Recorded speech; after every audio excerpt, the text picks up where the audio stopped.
बहुत बहुत बधाई सब लोगों को, सभी सभी आप लोगों को बधाई, क्योंकि सब लोग आप लोग जो है ये बजट जन जन तक पहुंचाने का काम करेंगे, जो भी इसमें विशेषता है। मैं सबसे पहले तो उत्तराखंड राज्य के रजत जयंती वर्ष में इस ऐतिहासिक बजट को प्रस्तुत करने के लिए वित्त मंत्री जी को और उनकी पूरी टीम को बहुत बधाई देता हूँ, बहुत शुभकामनाएं देता हूँ कि विकसित और श्रेष्ठ उत्तराखंड का निर्माण हमारा जो विकल्प रहित संकल्प है। मेरा मानना है कि ये बजट हमारी प्राथमिकताएं और हमारे संकल्पों को पूरा करने का पूरा विजन प्रस्तुत करता है, और हमारी सरकार की जो अर्थ को लेकर, वित्त को लेकर जो रोड मैप है, जो भविष्य की योजनाएं हैं, उसको भी प्रस्तुत करता है। ये हमारे लिए अत्यंत गर्व का विषय है कि राज्य निर्माण के इस रजत जयंती वर्ष में हमारे राज्य का जो बजट का आकार है वो उसने 1 लाख करोड़ को पार किया है, जो पिछले वर्ष की तुलना में लगभग 13% अधिक है। और 2001 और 2 के हमारे पहले बजट की तुलना में, जब पहला बजट राज्य स्थापना के बाद प्रस्तुत हुआ था, उससे यह बजट हमारा 24 गुना अधिक है। हमने इसमें इकोलॉजी, इकोनॉमी, इनोवेशन, इंक्लूसिव और सस्टेनेबल डेवलपमेंट के साथ साथ टेक्नोलॉजी और अकाउंटेबिलिटी के व्यापक फ्रेमवर्क को ध्यान में रखते हुए इस बजट को बनाया है। इस बजट में हमने वेंचर फंड की स्थापना की है, जिसमें रिवर फ्रंट डेवलपमेंट योजना, प्रवासी उत्तराखंड परिषद का गठन, स्मार्ट सिटी के अंतर्गत इलेक्ट्रिक बसों के संचालन, खेल विश्वविद्यालय की स्थापना, होमगार्ड कल्याण कोष का गठन, पुलिस कर्मों के उत्साहवर्धन हेतु रिवॉल्विंग फंड की स्थापना जैसी अनेक नई पहलों को इसमें सम्मिलित किया है। ये बजट हमारा नमो अर्थात नवाचार, आत्मनिर्भर उत्तराखंड, महान विरासत व ओजस्वी मानव संसाधन की थीम पर आधारित है। मुझे प्रसन्नता है कि बजट में राज्य के समावेशी समग्र विकास के लिए ज्ञान अर्थात गरीब, युवा, अन्नदाता एवं नारी कल्याण को केंद्र में रखा गया है। विशेष फोकस इन 4 जो हमारे सेक्टर हैं, गरीब, युवा, अन्नदाता एवं नारी को प्राथमिकता में रखा गया है। हमने इस बजट में वित्तीय प्रबंधन पर भी विशेष जोर दिया है और ये सुनिश्चित करने का प्रयास किया गया है कि हम अपने संसाधनों से राज्य की आय बढ़ाएं, उसके लिए हर तरीके से हम प्रयास करें। इसके अलावा बजट में हमने शिक्षा, ग्रामीण विकास, इंफ्रास्ट्रक्चर, चिकित्सा, उद्योग आदि क्षेत्रों के विकास पर भी विशेष रूप से फोकस किया है। यह बजट हमारा सर्वस्पर्शी बजट है। इसमें होलिस्टिक अप्रोच रखी गई है। इसका सबसे जो मजबूत पक्ष है कि सभी के लिए सभी संभावनाएं इसमें आगे प्रावधानित की गई हैं। यह बजट आदरणीय प्रधानमंत्री जी के सबका साथ, सबका विकास, सबका विश्वास और सबके प्रयास के मूल मंत्र के अनुरूप बजट है।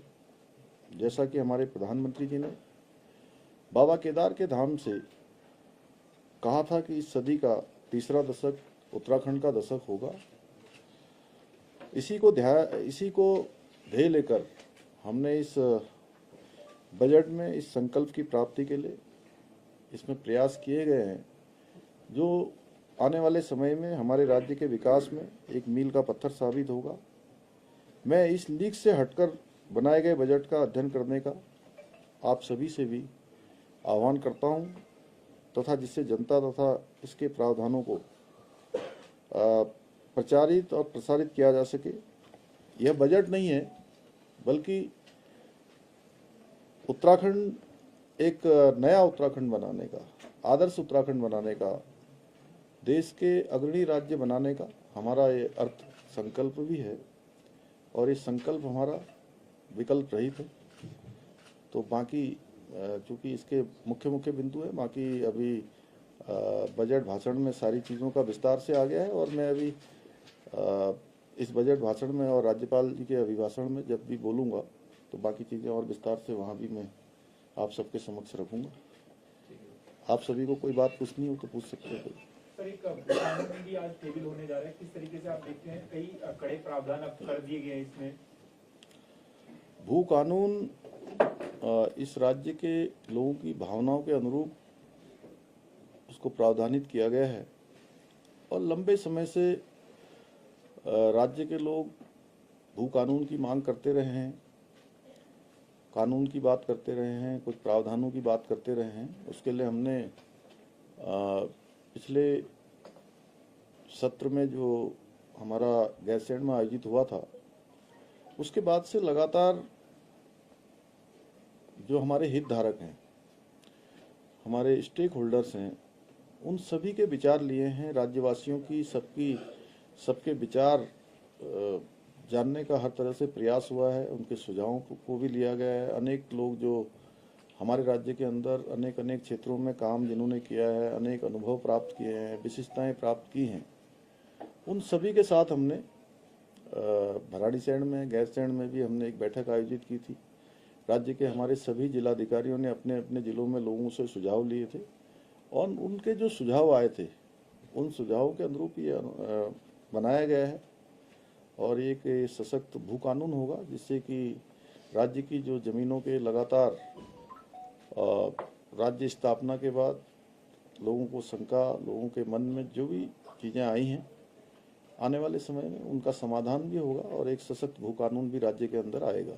सर, भू कानून के साथ मूल निवास भी एक विषय था, तो लेकर के सरकार किस तरह से सोच रही है सर? देखिए, हम चूंकि सभी विषयों पर सरकार जो है सकारात्मक रूप से सोचती है और ये मुद्दे भी इसीलिए हमारे सामने ही आते हैं। 24 सालों में ये पहली सरकार है जो हर मुद्दे पर सकारात्मक रूप से जन भावनाओं के अनुरूप काम करती है। लोगों को विश्वास है, चाहे भू कानून हो, मूल निवास हो या आने वाले समय में और भी कोई चुनौतियां हों, हम उन चुनौतियों पर राज्य की जो जन भावनाएं हैं उनकी भावनाओं के अनुरूप काम करेंगे। ये जो स्मार्ट मीटर को लेके एक इशू आ रहा है, तो क्या जो हमारे यहाँ उत्तराखंड में अलग से स्मार्ट मीटर लग रहे हैं जो हिमाचल, कर्नाटक और जो तेलंगाना में जो कांग्रेस की सरकार वाली जगह पे लग रहे हैं, क्या ये उससे हटके हैं या वही हैं? तो वहाँ क्यों वो नहीं हो रहा है इसका? देखिए, आप सभी लोग लगातार, आप लोगों से ज़्यादा अपग्रेड कौन रह सकता है? सबसे ज़्यादा अप टू डेट बोलते हैं, क्या बोलते हैं विनोद? पंकज बताओ क्या बोलते हैं? अपडेट। देखिए, पूरे देश के अंदर लाई गई योजना है और भारत सरकार के स्तर से ये योजना समस्त राज्यों में लागू की गई है, उसमें उत्तराखंड राज्य भी है और ये योजना लोगों की सुविधा के लिए लाई गई योजना है कि बिजली चोरी न हो, कानून से जीने की सबको आदत पड़े। अवैध कोई कब्जा करने वाले, कटिया लगाने वाले, कटिया जानते हैं ना, तो ऐसे लोगों के लिए या पता नहीं कहीं कोई रोहिंग्या टाइप के लोग हों जो बसे हुए हैं, तो उनको अगर कोई फायदा पहुंचाना चाहता है, लेकिन फायदा पहुंचाइए, आप अपने निजी साधनों से फायदा पहुंचाइए, उसमें सरकार को कोई आपत्ति नहीं है। लेकिन अगर व्यवस्था बनाने के लिए, कानून बनाने के लिए कोई योजना लाई गई है तो उसमें क्या किसी को क्या हानि हो रही है? भाई, आप लोगों के जेब में, सबके जेब में स्मार्टफोन है। जब आप स्मार्टफोन यूज कर रहे हैं तो आप स्मार्ट मीटर क्यों नहीं लगा सकते? और प्रीपेड का जो हल्ला मचाया गया है वो केवल भ्रम में डालने की बात है। हमने कहा है, हम गरीब लोगों के लिए, जो हमारे अंत्योदय के लोग हैं, जहां इंटरनेट की सुविधा नहीं है, वहां पर स्मार्ट मीटर लगाए जाने का अभी कोई प्रावधान नहीं है। लेकिन जो संपन्न लोग हैं, जितनी बिजली वो यूज करते हैं उतना उनको बिल देना चाहिए कि नहीं देना चाहिए? आप लोग इस बात को तो मानते हैं ना। हमारे पड़ोसी राज्य हिमाचल में हमसे बहुत ज़्यादा लगाए जा चुके हैं, वहाँ कांग्रेस पार्टी की सरकार है।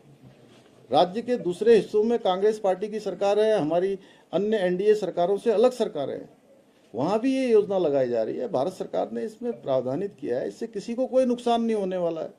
बार बार ये विषय उठाया जा रहा था कि साहब एक कंपनी विशेष को दे दिया गया है, जबकि इसमें 40 कंपनियों ने भाग लिया है जो मीटर में अलग अलग आए हैं। कुमाऊं क्षेत्र के लिए अलग आए हैं, गढ़वाल क्षेत्र के लिए अलग आए, लगभग 30 करोड़ 28 करोड़ से ज़्यादा पूरे राज्य के अंदर 28 लाख से ज़्यादा मीटर लगाए जाने हैं।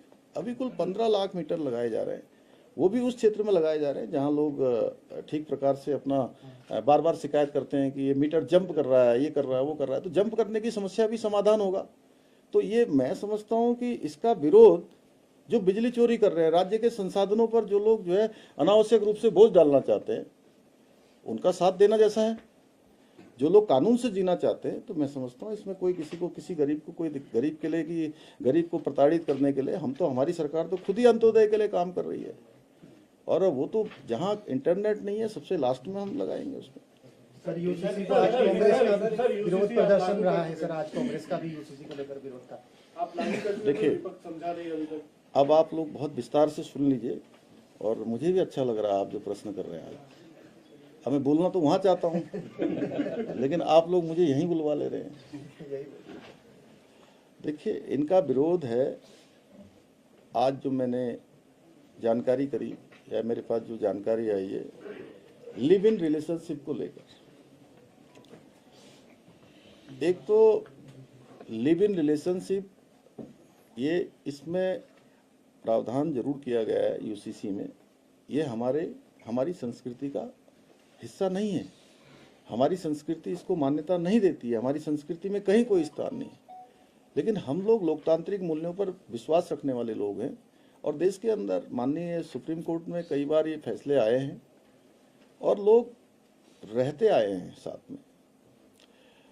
हमने केवल और केवल लिव इन रिलेशनशिप में ये प्रावधान कर दिया कि जो भी लोग इस संबंधों के आधार पर अपना जीवन निर्वासित कर रहे हैं, साथ में रह रहे हैं, उनको अब ये जानकारी देनी होगी, उनके माता पिता को जानकारी देनी होगी, हमारे पास भी जानकारी होगी, क्योंकि पिछले सालों के जो बहुत सारे ऐसे प्रकरण आए हैं, इन प्रकरणों में अनेक बार साथ में रहते रहते संबंध शुरू में अच्छे होते हैं, लेकिन बाद में संबंध खराब हो जाते हैं, हिंसा होती है, पुलिस केस होते हैं, कोर्ट कचहरी न्यायालय में मामले जाते हैं, अनावश्यक कई प्रकार के उत्पीड़नों का शिकार दोनों ही पक्षों को, कभी महिला और पुरुष दोनों का ही उत्पीड़न अलग अलग दिशा में होता है। और कई बार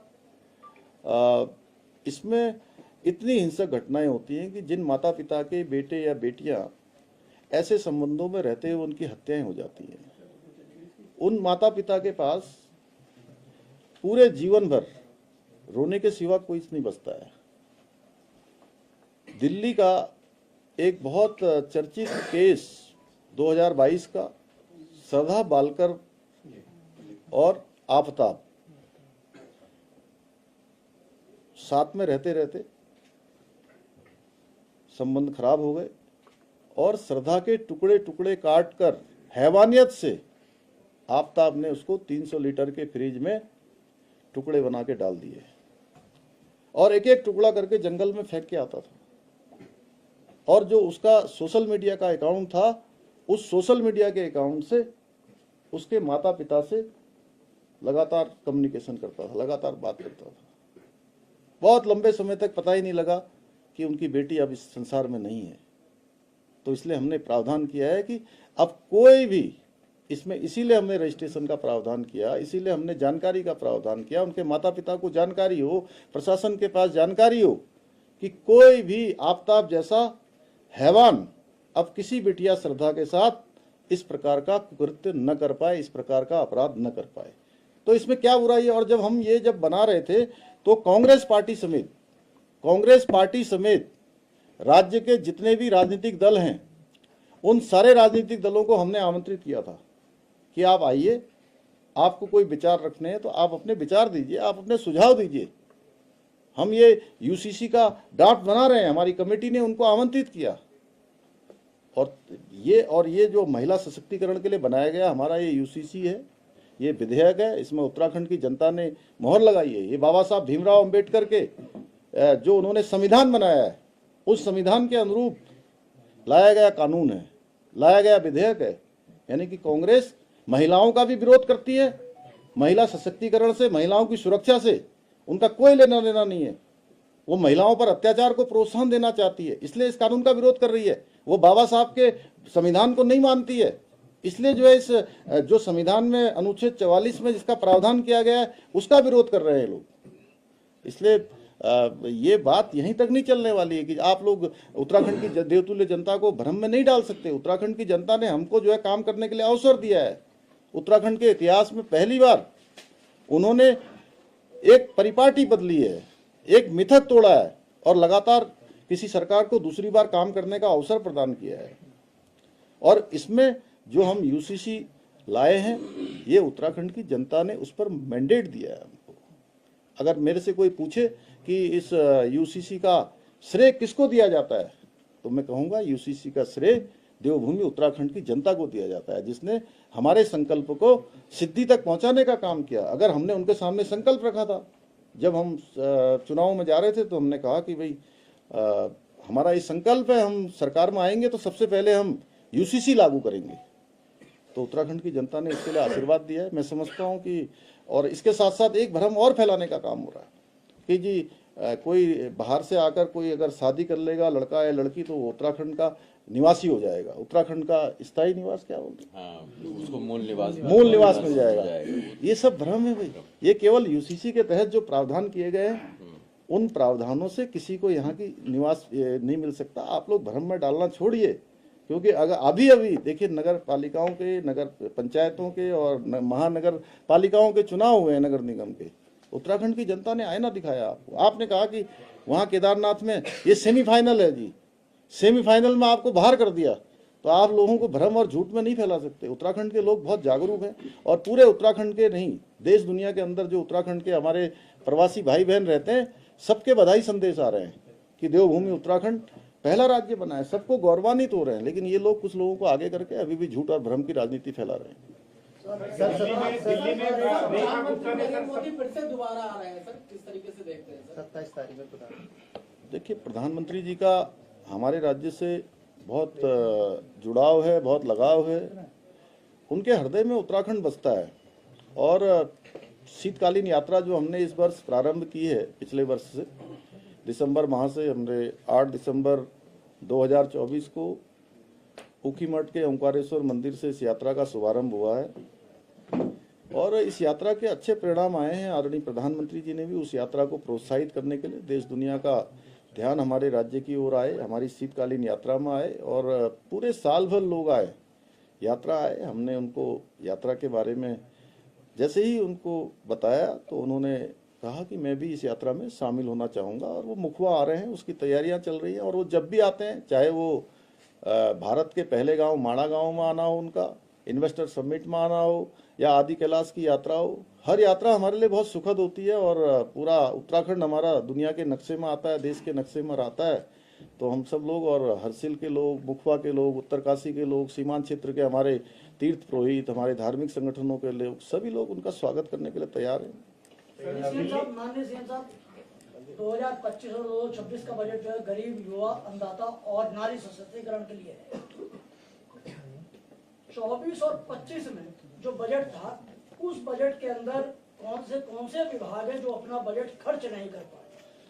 नहीं, अभी तो ये वर्ष चल ही रहा है। ये अभी समीक्षा होगी 30 तारीख जब आएगी ना, 30 मार्च को जब ये वर्ष समाप्त होगा, तो उसके बाद उसका वो निकलेगा। लेकिन मैं समझता हूँ कि सभी लोग प्रयास कर रहे हैं। बहुत बहुत धन्यवाद आप सबको धन्यवाद, बहुत बहुत धन्यवाद।